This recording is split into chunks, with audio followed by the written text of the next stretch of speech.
Magluluto tayo ng kabsa ngayon.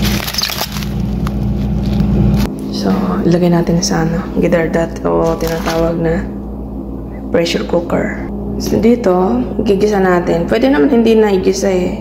Hindi naman na yan kailangan kasi mas masarap kung hindi siya oily. Maglagay tayo ng garlic tsaka onion. Haluin natin. Lagay natin yung kamatis. Pwede itong i-blender. Pwede hindi. Bahala na kayo. Anong technique nyo. Pwede naman hindi nalagyan ng kamatis. Nasa inyo na yan. Tapos ito, cinnamon stick. Pagtanggal sa lansa. Ilagay na natin itong karne. Tapos buhusan natin ng mainit na tubig.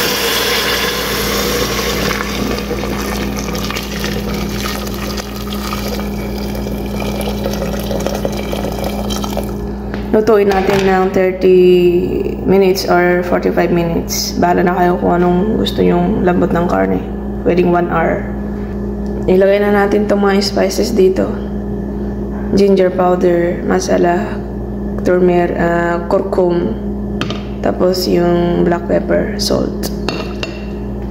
Yung nga sinasabi ko sa inyo kanina, pwedeng wag nyo nang lagyan ng ng kamatis. Ito, sapat na. Pero, alam nyo na.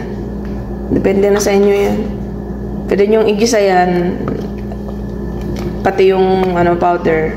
Bago ilagay yung karne o yung tubig. Ganyan. Nasa sa inyo na yan.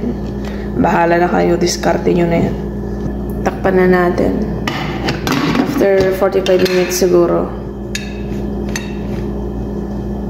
So, luto na to mga best. Tanggalin na natin yan. Singawan natin yung hangin para hindi siya maabog. Buksan na natin.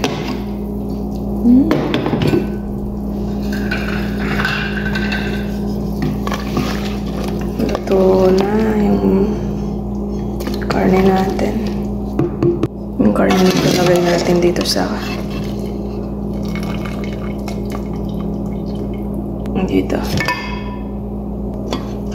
Lagay natin sa kanin.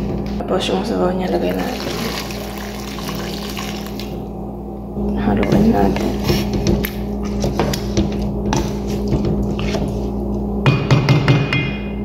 Lagyan natin ng kalabasa. Haluin natin.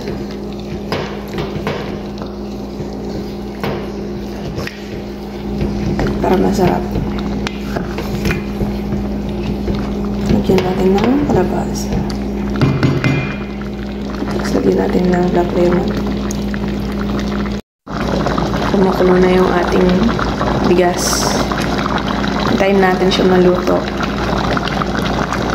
Diba? Ganito yung pagluto dito sa Middle East. Yung kanin, tapos yung ulam, halo na. Tinatawag nilang kabsa. Iba-ibang paraan. Iba-ibang way yung yung pagluto ng kabsa.